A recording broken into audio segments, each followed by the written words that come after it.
सभी ब्रज की गोपियों ने एक बात पूछी, कन्हैया तुम एक बात बताओ, हम आपसे एक बात पूछना चाहती हैं। भगवान कन्हैया कहने लगे, पूछो क्या पूछना चाहती हो। भज तो अनु भजन्ते को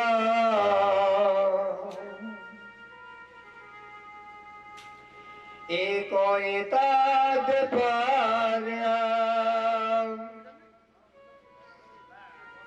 नोभयांश्च भजन्ते को एतन्नो ब्रूहि साधुवो।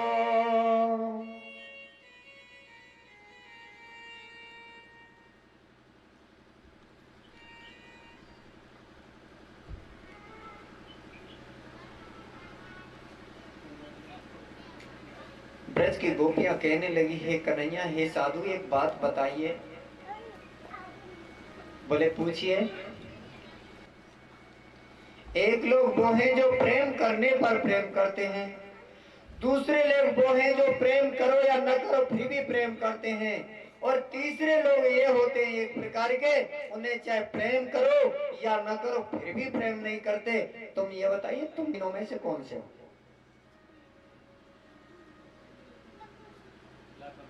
भगवान कन्हैया ने ब्रज की गोपियों से कहा, हे ब्रज की गोपियों, आपने जो पहला प्रश्न किया था कि जो प्रेम करने वाले पर प्रेम करते हैं, जो प्रेम करने पर प्रेम करते हैं उनका सारा उद्यम अर्थात कार्य जो है स्वार्थपरायण है। उनमें न तो सौहार्द है अर्थात न स्नेह है, न मित्रता है और ना ही धर्म है। उनमें अपने मन को सुख देने के अतिरिक्त और भी कोई प्रयोजन नहीं है। तथा आपने दूसरा प्रश्न किया था कि जो प्रेम करो या न करो फिर भी प्रेम करते हैं। तो हे ब्रज की गोपियों, जो लोग प्रेम न करने वाले से भी प्रेम करते हैं वो है माता पिता और गुरुजन। चाहे बालक माता पिता को प्रेम करे या न करे, चाहे शिष्य गुरु को माने या न माने, लेकिन माता पिता और जो गुरु जो है सब समय बच्चे से प्रेम करते हैं, गुरु शिष्य से प्रेम करते हैं। उनकी सभी यही कामना करते हैं कि वो सुख में रहे।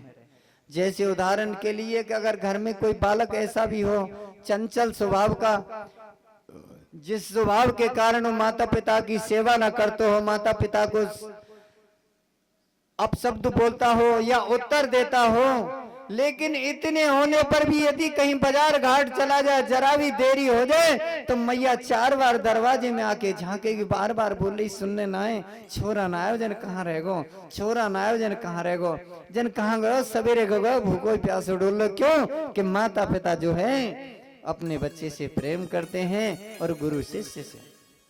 और आपने तीसरा प्रश्न किया कि चाहे प्रेम करे या न करे फिर भी प्रेम नहीं करते, वो है आत्मा काम और आत्मा राम। ये जो है ऐसे प्रकार के लोग जो है 4 प्रकार के होते हैं। आत्मा राम, आत्मा काम, अकृतज्ञ और गुरुद्रोही। आत्मा राम, आत्मा काम, अकृतज्ञ और गुरुद्रोही। अर्थात जो आत्मा राम आत्मा काम ये भगवान के लक्षण हैं जो भक्तों को जिन्हें अपनाना चाहिए। और अकृतज्ञ जो हैं यानी कोई व्यक्ति हमारे साथ में तो भलाई करे, परोपकार करे, लेकिन उसकी भलाई के बदले उसका बदला न चुका के बल्कि और उसका प्रत्युपकार करना यानी और उसकी उल्टी करना, ये जो है ये अकृतज्ञ है। गुरुद्रोही यानी माता पिता और गुरुजन जो है शिष्य का सदैव ही हित चाहते हैं, लेकिन जो माता पिता का अनादर करते हैं, गुरु का अनादर करते हैं, उन्हें गुरुद्रोही कहते हैं। हे ब्रज की गोपियों, मैं इन तीनों में से कोई भी नहीं हूं। प्रेम ना करने पर भी प्रेम करने की तो बात बहुत बड़ी है। मैं तो प्रेम करने वाले से भी प्रेम नहीं करता, और करता हूं तो जो लोग मुझे भजते हैं केवल उनका, और कभी कभी मैं उनका भी उपहास करते हूं। इसमें ही मेरी कृपा मानना।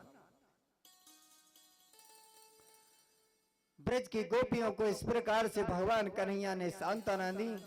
अब जो भगवान कन्हैया हैं, भगवान कन्हैया ने देखा कि ये जितनी भी ब्रज की गोपियां हैं,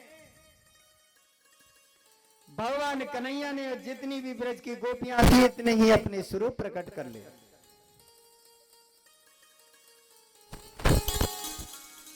एवं परस्वंग करा विमर्श इस नग्दे छिड़ोद्दाम विलास हासै रेमे सोव्रज सुंदरी भी यथार्भका स्वप्रतिबिंब विभ्रम। श्री सुखदेव गोस्वामी कहते हैं, हे परीक्षित, जैसे एक नन्हा सा बालक जो निर्विकार रूप से अपनी परछाई के साथ में खेलता है। आपने कभी देखा होगा, अगर बच्चा शीशा के सामने चला जाए या धूली में बैठ जाए तो अपनी परछाई के साथ अपने साथ खेलता रहता है, बैठा बैठा, उसे किसी की जरूरत नहीं। ऐसे जो रमाकांत श्री कृष्ण हैं, उनके संग साथ में आलिंगन विहार आदि चुम्बन आदि करके उनके साथ परस्पर आपस में रास विहार करने लगे। और भगवान ने क्या किया, जितने गोपियां बितने रूप बना करके उनकी बाहों में बाह डाल करके एक एक गोपी एक एक कृष्ण और एक एक गोपी एक एक कृष्ण इतने रूप बना लिए। अब उनके साथ भगवान श्री कृष्ण जो है लीला विहार करने लगे। रास करते करते भगवान श्री कृष्ण ने देखा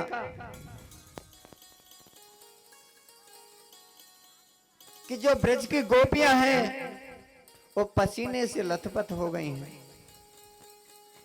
उनके शरीर से, कमर से वस्त्र जो है खिसकने लगे।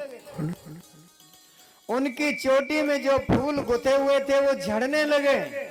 और जब भगवान कन्हैया ने ब्रज की गोपियों को इस प्रकार से थका हुआ देखा तो जैसे मदमत्त गजरा जल में घुसता है सारे को मिट्टी को तोड़ते हुए, ऐसी रमाकांत श्री कृष्ण जो ब्रज की गोपियों को लेकर के यमुना जल में प्रवेश किए और जल विहार किया। भगवान श्री कृष्ण उनके साथ जल विहार करने लगे। हुआ क्या, ब्रह्म मुहूर्त हो गया। जब ब्रह्म मुहूर्त हो गया, ब्रह्मरात्र पाप्रते वासुदेवानुमोदितः, जब देखा कि ब्रह्म मुहूर्त हो गया अर्थात वह रात्रि ब्रह्मा की रात्रि के समान हो गई। चंद्रमा एक स्थान पर खड़ा हो गया। और जब ब्रह्म मुहूर्त हुआ, भगवान श्री कृष्ण ने ब्रज की गोपियों से कहा, हे ब्रज की गोपियों, अब तुम अपने अपने घर चली जाओ। जबकि ब्रज की गोपियों की जाने की इच्छा नहीं थी, फिर भी ब्रज की गोपियों ने भगवान श्री कृष्ण की इच्छा को पूर्ण करते हुए, क्योंकि भगवान कृष्ण जिस समय प्रसन्न रहे उसी कार्य को करके वो भगवान को प्रसन्न रखना चाहती थी। और भगवान की इच्छा से वो अपने अपने घर सब लौट गई। जितने भी ब्रजगोप थे, उनके परिवारी जन थे, माता पिता पति पुत्र जो भी थे घर में, सबने, किसी ने कोई भी अनुभव ये नहीं किया कि हमारी जो है ब्रज की गोपी कहीं घर से बाहर गई है। किसी को कोई अनुभव नहीं हुआ। ये सब योग माया की लीला थी। योग माया ने इस प्रकार से लीला करते हुए भगवान श्री कृष्ण ने रास लीला महोत्सव किया। सभी ब्रज की गोपियां अपने अपने घर पहुंच गईं। भगवान कन्हैया जो है ब्रज में इस प्रकार से सभी के साथ में लीला विहार कर रहे हैं।